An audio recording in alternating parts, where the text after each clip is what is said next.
अस्सलाम वालेकुम। आज जो मैं आप लोगों को चीज़ सिखाने जा रही हूँ वो है बनाना ब्रेड। बहुत ही आसान और बहुत ही मज़ेदार। आप लोग इसको नाश्ते में भी खा सकते हैं, शाम की चाय में भी खा सकते हैं और बच्चों के लंच बॉक्स के लिए भी बहुत अच्छी होती है और बहुत आसानी से तैयार हो जाती है। अगर आप लोगों ने मेरे चैनल को सब्सक्राइब नहीं किया तो प्लीज़ मेरे चैनल को सब्सक्राइब करें, लाइक करें, शेयर करें और साथ में बेल के आइकन को प्रेस करें ताकि मेरी वीडियो सबसे पहले आप लोगों को देखने को मिले। तो चलें, इसके लिए मैं बताती हूँ आपको क्या क्या चीज़ें चाहिए होंगी। इसके लिए सबसे पहले आप लोगों को जो चाहिए है वो हैं 3 से 4 केले। ये मेरे पास बड़े वाले केले हैं तो मैंने 3 लिए हैं, आप लोग 4 भी ले सकते हैं। और कोशिश करें कि केले थोड़े से नरम हों, सख्त वाले ना हो। मैदा जो है वो 1.5 कप है, बिल्कुल लेवल है। उसके अलावा चीनी, ये भी बिल्कुल 1 कप है। ऑयल 1/3 कप है, ये मैंने पूरा भर के नहीं लिया, ये 1/3 कप यहाँ तक है तो मैंने आधा लिया यानी 1/3 कप लिया। उसके अलावा इसमें 1 अंडा जाएगा, बेकिंग सोडा जाएगा, बेकिंग पाउडर नहीं जाएगा, इसमें मीठा सोडा जो होता है वो जाएगा 1 टीस्पून, ये भी मैंने लेवल लिया। उसके अलावा ये है वनीला एक्सट्रैक्ट। आप वनीला एक्सट्रैक्ट या वनीला एसेंस जो भी है ये भी 1 टीस्पून ही जाएगा। उसके अलावा मैंने इसमें एक चीज़ और ऐड की है जिससे इसका टेस्ट और बढ़ जाएगा, वो है कॉफ़ी। ये मैंने 1 टीस्पून भर के कॉफ़ी ली है, 1 टेबल स्पून थोड़े से गर्म पानी में उसको डिज़ोल्व किया। तो सबसे पहले हम इसमें जो केले हैं इनको मैश करेंगे। केले अगर आपके थोड़े नरम होंगे तो वो बनाना ब्रेड बहुत अच्छी बनेगी। जो थोड़े हार्ड केले होते हैं उसमें इतनी ज़्यादा अच्छी टेस्ट नहीं आता क्योंकि वो सही से मैश नहीं हो पाती है। तो अब मैं सबसे पहले इसको मैश करती हूँ। ये देखिए मैश हो गए हैं केले और मैंने इसमें अंडा भी डाल दिया। अब मैं इसमें बारी बारी तमाम चीज़ें ऐड करूँगी, सारी चीज़ें एक साथ ही डाल देंगे। ये कॉफ़ी चली गई, ये baking soda, vanilla extract, vanilla essence जो भी है आपके पास, चीनी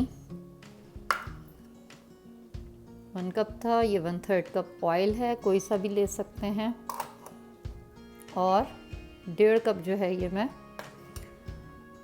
मैदा ले रही हूँ।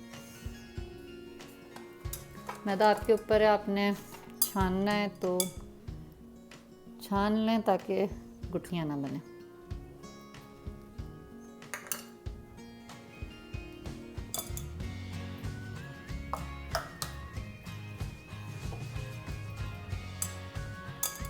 ये देखें मैंने इसमें सारी चीज़ें डाल दी हैं।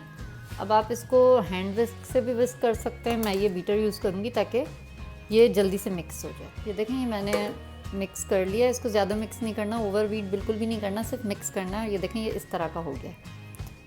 अब इसको मैं पहले से मैंने ग्रीस किया हुआ है ये पैन, मैंने स्प्रिंग मोल्ड लिया है, ये जो स्प्रिंग पैन होता है, क्योंकि मेरे पास ये छोटा वाला है। आप लोग अगर इस तरह का ब्रेड का मोल्ड बड़ा वाला हो तो आप वो भी यूज़ कर सकते हैं।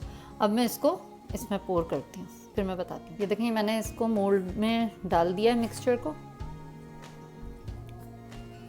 और अब मैं इसमें थोड़े से नट्स डालूँगी। नट्स आपके ऊपर है, कोई से भी ले सकते हैं, आप इसमें अखरोट भी ले सकते हैं, पिकान्स भी ले सकते हैं, मूंगफली भी ले सकते हैं, और चाहें तो कुछ ना भी डालें, ये आपके ऊपर है।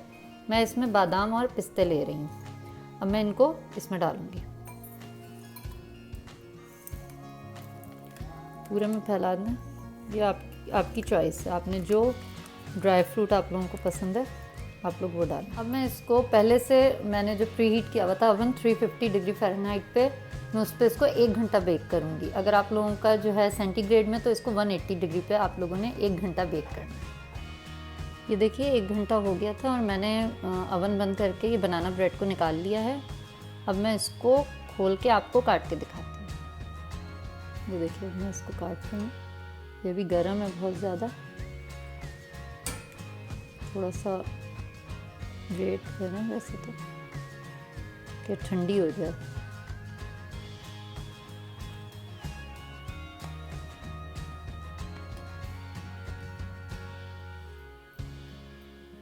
ये देखिए कितनी सॉफ्ट बनी है, ये देख सकते हैं। और ये भी गर्म है, इसमें से देखें स्टीम निकल रही है। मैंने बहुत जल्दी काट लिया है आप लोगों को दिखाने की वजह से। आप लोग इसको थोड़ा ठंडा करें, कम से कम भी आधा 1 घंटा, उसके बाद फिर काटें। और ये ताज़ा तो बहुत ही मज़ा देगी, लेकिन ये अगर आप नेक्स्ट डे खाएंगे तो ये बहुत ज़्यादा अच्छी लगेगी। इसको फ्रिज में रखें, ठंडा करके खाएं, ये बहुत ज़्यादा मज़े की लगेगी। आप लोगों ने इसको ज़रूर ट्राई करना है। और जिन लोगों को कॉफ़ी पसंद है, कॉफ़ी का फ्लेवर अच्छा लगता है, वो कॉफ़ी ज़रूर डालें, क्योंकि कॉफ़ी से इसका टेस्ट बहुत ज़्यादा मज़े का हो जाता है। अपनी दुआओं में याद रखिएगा। मेरे चैनल को प्लीज़ सब्सक्राइब करें, लाइक करें, शेयर करें और ऊपर दिए गए बेल के आइकन को प्रेस करें ताकि मेरी वीडियो सबसे पहले आप लोगों को देखने को मिले। शुक्रिया।